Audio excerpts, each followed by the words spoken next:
नई ढपली अपना राग में आप सभी का बहुत स्वागत है और मैं हूं आपके साथ अमनदीप। चलिए खबरों की शुरुआत करते हैं। आगरा के दयालबाग इलाके में अवैध कब्जे को लेकर पुलिस और सत्संगियों के बीच में हुई झड़प की रिपोर्ट जिला प्रशासन ने शासन को सौंप दी है।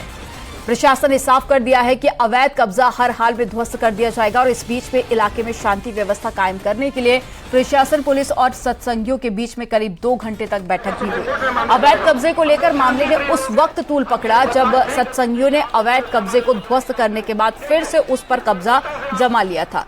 आरोप है कि जब पुलिस दोबारा कब्जा हटाने पहुंची तो सत्संगियों ने पुलिस पर पथराव करना शुरू कर दिया। इस दौरान में कील लगे डंडे का भी इस्तेमाल किया गया।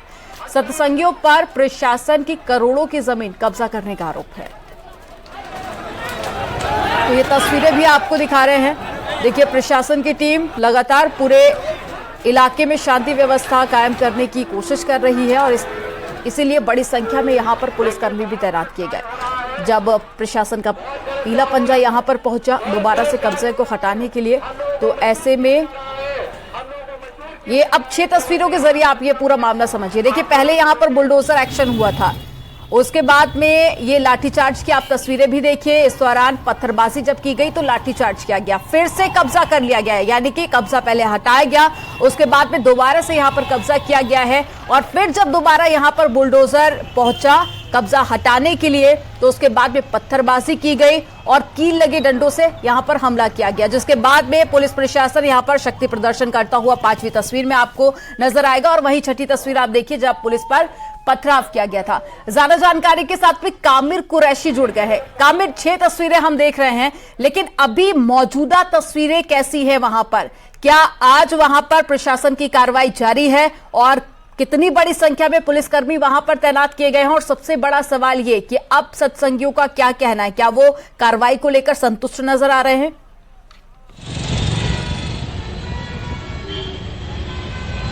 देखिए, बिल्कुल अभी यहाँ पर शांति व्यवस्था कायम है। पुलिस और प्रशासन ने बीती देर रात को सत्संगियों के साथ बैठक की थी। सत्संगियों को दिया गया, लेकिन फिर बैठक के बाद 7 दिन का समय सत्संगियों को दिया गया था, जिसमें साफ कहा गया कि आपके पास इस जमीन के जो कागजात हैं वो आप दिखाइए, अगर नहीं है तो 7 दिन के बाद दोबारा से इस तरीके की कार्रवाई शुरू की जाएगी। इस समय हम जहाँ पर खड़े हुए हैं ये दयालबाग रोड कहलाता है। पुलिस ने बैरिकेडिंग कर दी है। हालांकि कल जो पथराव हुआ था सत्संगियों के द्वारा, पुलिस और पत्रकारों का पथराव किया गया था, कई पुलिसकर्मी घायल हुए थे। उसके बाद से अब पत्रकारों को वहां जाने की इजाजत नहीं दी जा रही है, क्योंकि वहां से अब पुलिस बल को भी हटा दिया गया है। खतरे से खाली नहीं है अगर कोई पत्रकार वहां पहुंचता है। यही वजह है पुलिस ने पत्रकारों को यहीं पर ही रोका हुआ है। बराबर में ही थाना न्यू आगरा है, इसी क्षेत्र में दयालबाग लगता है और थाने के अंदर अभी भी इसी केस से संबंधित एसीपी, डीसीपी मौजूद हैं और बाकायदे जांच कर रहे हैं। आपको बता दें, बीते 3 दिन पहले आरोप था कि सत्संगियों ने उस जगह पर कब्जा कर रखा है, तो वहीं प्रशासन कहता था ये हमारी जगह है। सत्संगी दावा कर रहे थे कि ये उनकी जगह है। प्रशासन की टीम पुलिस की सहायता लेकर दयालबाग पहुंची थी, वहां पर बुलडोजर गरजाया था, लेकिन पुलिस के सामने, प्रशासन के सामने सत्संगियों ने दोबारा से उसी जगह पर गेट लगा दिया। ऐसा 2 बार हुआ, लेकिन उसके बाद बीती देर रात को फिर से सत्संगियों ने उसी जगह पर गेट लगाया। सूचना मिलने पर पुलिस और प्रशासन दोबारा दोनों मौके पर पहुंचे, तो इनको देखकर सत्संगियों ने बच्चों को और महिलाओं को आगे कर पथराव शुरू कर दिया। इसमें लगभग 12 से 13 पुलिसकर्मी घायल हुए, साथ में पुलिस के साथ पत्रकार भी घायल है। खास बात यह, डीसीपी के साथ ही एसीपी भी इस हमले में घायल हुए थे। अब पुलिस इस मामले में अपनी तरफ से मुकदमा दर्ज करने जा रही है। पुलिस और प्रशासन ने मिलकर शासन को इस पूरे मामले की रिपोर्ट भी भेज दी है। तो वहीं सत्संगियों के द्वारा अलग से पत्र गया है जो प्रधानमंत्री नरेंद्र मोदी के नाम भेजा गया है। कुल मिलाकर कहा जा सकता है कि अभी फिलहाल शांति व्यवस्था कायम है, पुलिस बल मौजूद है, लेकिन अभी 7 दिन का समय सत्संगियों को दिया गया है। 7 दिन के अंदर सत्संगी राजस्व विभाग की टीम को दस्तावेज उपलब्ध कराएं। अगर ऐसा नहीं होता है तो 7 दिन के बाद फिर से इस तरीके का एक्शन लिया जाएगा। जी, कामिर, आप वहां पर पहुंचे थे, क्या आपकी सत्संगियों से बात हुई कि उनका अब क्या सोचना है? क्योंकि पहले भी यहां पर कब्जा हटाया गया था, दोबारा फिर से कब्जा किया गया और इसके बाद में सुबह प्रशासन की तरफ से भी एक चेतावनी जारी की गई कि हम कब्जा वहां से हटाएंगे और जो भी अवैध कब्जा करेगा उसको हटाया जाएगा। अब ऐसे में सत्संगियों में प्रशासन का डर आप देख रहे हैं या फिर उनमें किसी तरह की संतुष्टि बनती हुई नजर आ रही है, सहमति कि कब्जे को हटाया जाएगा? देखिए, बिल्कुल सत्संगियों का साफ कहना है कि राधा स्वामी मठ के समय से ही उनकी जमीन रही है। यही वजह है कि सत्संगी कहते हैं ये हमारी जगह है, लेकिन प्रशासन कहता है अगर ये आपकी जगह है तो इसके दस्तावेज उपलब्ध कराइए। सत्संगी कह रहे हैं कि प्रशासन जबरदस्ती हमसे कर रहा है, बिल्डरों के कहने पर बिना कागज लिए हमारी जमीन को खाली कराया जा रहा है, ये सत्संगियों का कहना है। लेकिन पुलिसकर्मी कहते हैं, प्रशासन कहता है कि अगर इनके पास ये जमीन है तो इसके कागज होंगे, दस्तावेज होंगे, वो उपलब्ध कराएं। इससे पहले प्रशासन के जो अधिकारी हैं उनका साफ कहना है, इससे पहले सत्संगियों को नोटिस दिया गया था, समय दिया गया कि इतना समय आपके पास है, आप इसके दस्तावेज उपलब्ध कराइए, लेकिन कोई दस्तावेज उपलब्ध नहीं कराया गया। उसके बाद प्रशासन की टीम बुलडोजर लेके पहुंची थी, फिर इस तरीके का एक्शन लेके लिया गया।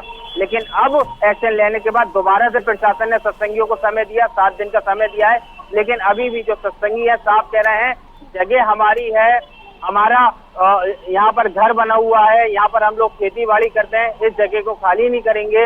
लेकिन प्रशासन कह रहा है अगर ये गैर कानूनी तरीके से कब्जा किया गया है तो हर हालात में इसको खाली कराया जाएगा। जी ठीक है, आप नजर बनाए रखिएगा। तमाम जानकारी साझा करने के लिए बहुत शुक्रिया आपका।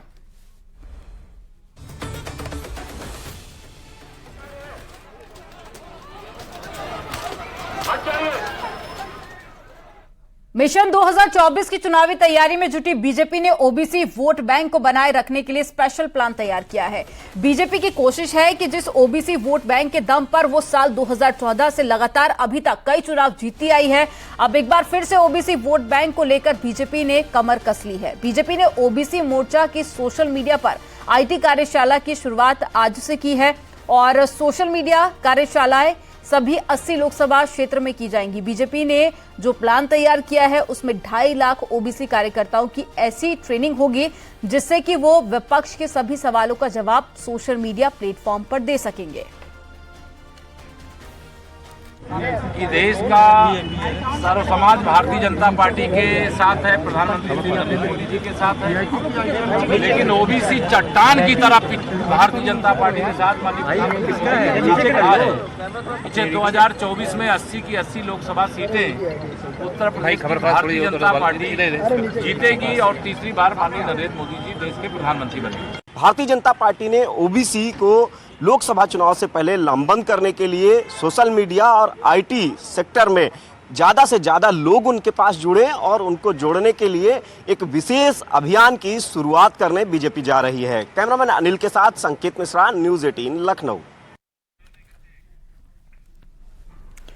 भोपाल की रैली में प्रधानमंत्री मोदी ने सनातन विरोधियों पर सबसे बड़ा पलटवार किया और प्रधानमंत्री मोदी ने कांग्रेस पर जमकर निशाना साधा। पीएम मोदी ने कहा कि कांग्रेस का ठेका कुछ अर्बन नक्सलियों के पास में है, कांग्रेस के पास नियत और इच्छा शक्ति नहीं थी। और प्रधानमंत्री मोदी ने आगे कहा कि सनातन को खत्म करने की साजिश हो रही है, लेकिन इस साजिश को कभी पूरा होने नहीं दिया जाएगा। कांग्रेस पहले बर्बाद हुई, अब बैंकरप्ट हुई और अब कांग्रेस ने अपना ठेका दूसरों को दे दिया है।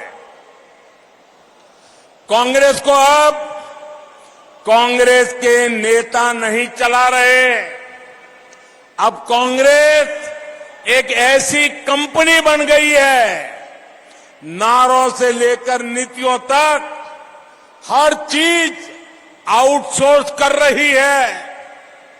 और ये ठेका किसके पास है जानते हैं?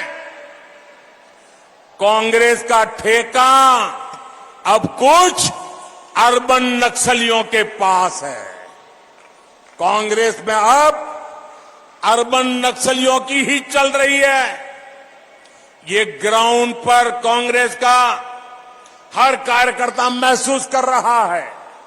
इसलिए कांग्रेस जमीन पर भी लगातार खोखली हो रही है। अहल्याबाई और रानी दुर्गावती सहित हमारे अनेक पूर्वजों ने भारत की विरासत को समृद्ध करने में भूमिका निभाई, लेकिन कांग्रेस और उसका घमंडिया गठबंधन हमारी इस विरासत को, सनातन को समाप्त करना चाहता है। इसलिए भी ऐसे दलों से मध्य प्रदेश को बहुत सावधान रहना होगा। साथियों, आज मैं देश के लोगों को, मध्य प्रदेश के लोगों को एक और बात बताना चाहता हूं। कांग्रेस ने अपनी सारी इच्छा शक्ति खो दी है। दिल्ली में सनातन विरोधियों के खिलाफ में संतों ने प्रदर्शन किया। स्वामी प्रसाद मौर्य, उदयनिधि स्टालिन के खिलाफ संतों ने तमिलनाडु भवन के पास में शक्ति प्रदर्शन किया। विरोध प्रदर्शन में कई राज्यों से सैकड़ों संत पहुंचे। आपको बता दें कि उदयनिधि ने सनातन धर्म की तुलना कोरोना और डेंगू जैसे जानलेवा बीमारियों से की थी और साथ ही सनातन धर्म को खत्म करने की बात भी कही थी, जिससे कि साधु संतों में नाराजगी है।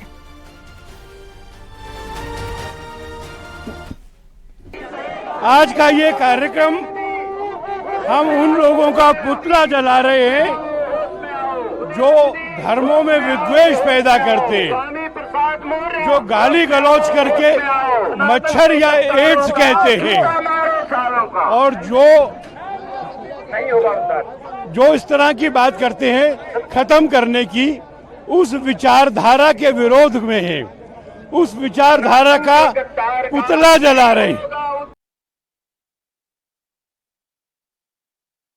नेताओं द्वारा सनातन धर्म पर की गई विवादित टिप्पणियों को लेकर विश्व हिंदू परिषद और दिल्ली का संत जो समाज है वो विरोध प्रदर्शन कर रहा है। इस वक्त हाथों में उन नेताओं का पुतला लिए संत समाज तमिलनाडु भवन की ओर बढ़ रहा है। दरअसल आप मेरे पीछे देखेंगे तो दिल्ली के संत समाज और विश्व हिंदू परिषद के तत्वाधान में एक बड़े प्रदर्शन का यहाँ पर आयोजन किया गया है। पुतला बनाया गया है जिसमें उदयनिधि स्टालिन, सीएम स्टालिन, स्वामी प्रसाद मौर्य, कन्हैया कुमार, प्रियांक खड़गे समाज तमाम नेताओं की तस्वीरें लगाई गई हैं और साफ तौर पर संत समाज का आरोप है कि इन लोगों ने सनातन पर न सिर्फ आपत्तिजनक टिप्पणियां की बल्कि धर्म को लेकर ऐसे बयान दिए हैं जो नाकाबिले बर्दाश्त है। कांग्रेस नेता आचार्य प्रमोद कृष्णम ने सनातन विरोधियों पर करारा हमला किया है। उनका कहना है कि सनातन को गाली देना धर्मनिरपेक्षता नहीं है। आचार्य प्रमोद कृष्णम ने कहा कि सनातन को गाली देने वाले लोग रावण के वंशज हैं। उन्होंने ऐसे लोगों की तुलना राक्षसों से की है।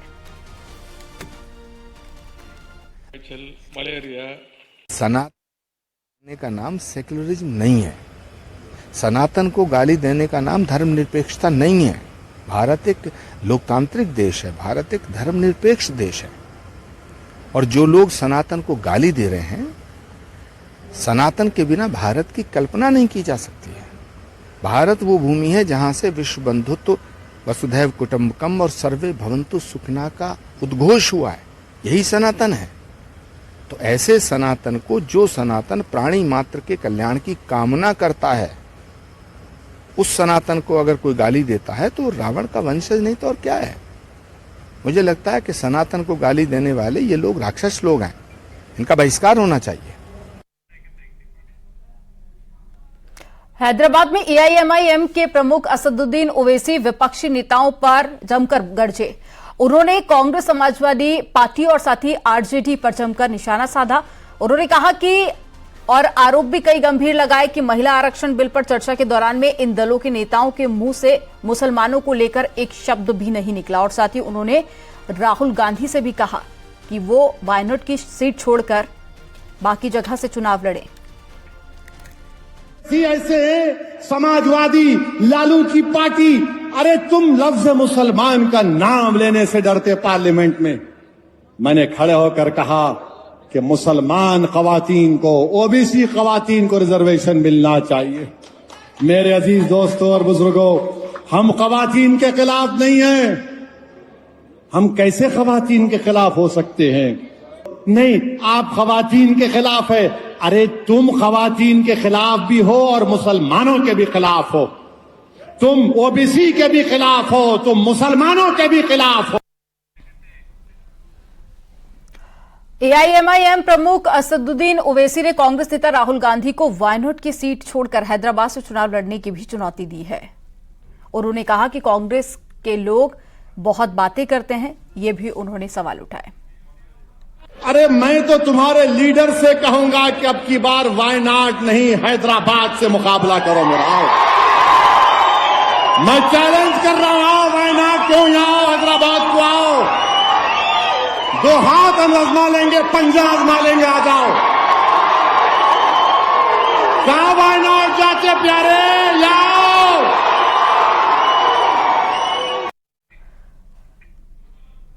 सीएम योगी आज उत्तर प्रदेश में कानून और की व्यवस्था को लेकर समीक्षा करेंगे और शाम 7 बजे वीडियो कॉन्फ्रेंसिंग के जरिए समीक्षा बैठक भी होगी। इसमें डीजीपी, सभी जिलों के SP, police commissioner, IG, DIG बैठक में शामिल होंगे। वीडियो कॉन्फ्रेंसिंग के जरिए सभी थानेदार भी जुड़ेंगे। शाम 7 बजे उत्तर प्रदेश के मुख्यमंत्री योगी आदित्यनाथ प्रदेश की कानून व्यवस्था और अपराध नियंत्रण की समीक्षा करेंगे।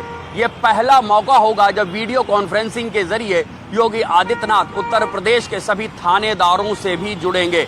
इस लिहाज से यह वीडियो कॉन्फ्रेंसिंग काफी अहम मानी जा रही है। इस वीडियो कॉन्फ्रेंसिंग में गृह विभाग के मुखिया संजय प्रसाद, उत्तर प्रदेश पुलिस के DGP Vijay Kumar, special DG law and order Prashant Kumar भी शामिल होंगे। सीएम योगी ने पंडित दीनदयाल उपाध्याय की जयंती पर लखनऊ केकेसी विद्यालय पर उनकी प्रतिमा पर पुष्प अर्पित कर साथ ही उनको नमन किया। इस दौरान डिप्टी सीएम ब्रजेश पाठक, वित्त मंत्री सुरेश खन्ना भी उनके साथ में मौजूद रहे। सीएम योगी ने कहा कि पंडित दीनदयाल के सपने को प्रधानमंत्री नरेंद्र मोदी सरकार पूरा कर रही है।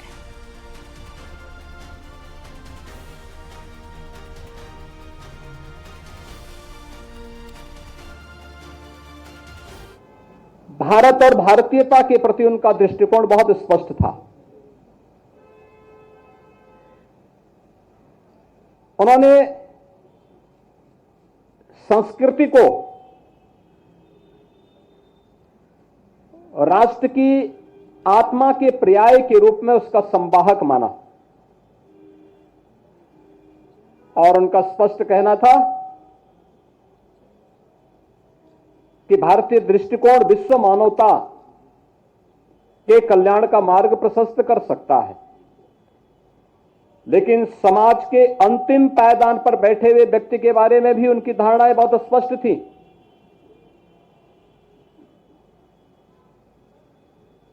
पंडित दीनदयाल उपाध्याय जी ने बहुत स्पष्ट कहा था कि आर्थिक उन्नति और प्रगति का पैमाना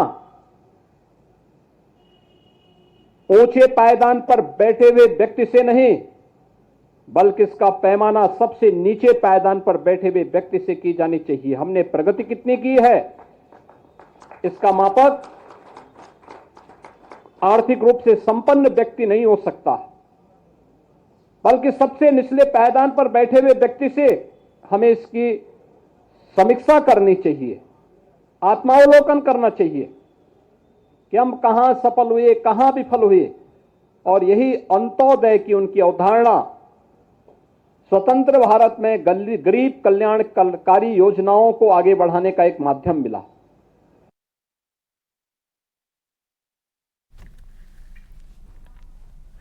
और अब एक खास अनाउंसमेंट, क्या आप जानते हैं कि भारत में कैंसर के जो मामले हैं वो तेजी के साथ में बढ़ रहे हैं और 70% केसेस का जो डायग्नोस बहुत तेजी से होता है। और कैंसर के जो मामले हैं अर्ली डायग्नोसिस के उद्देश्य से न्यूज 18 नेटवर्क फेडरल बैंक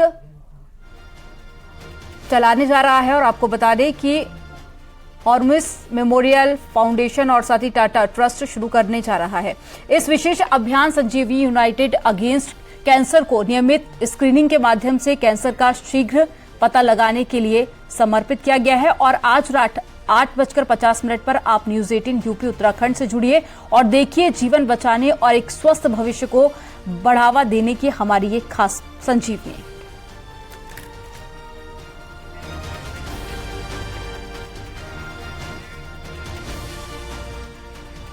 और यहां पर रुकेंगे एक और छोटे से ब्रेक के लिए। आप देखते रहिए न्यूज 18।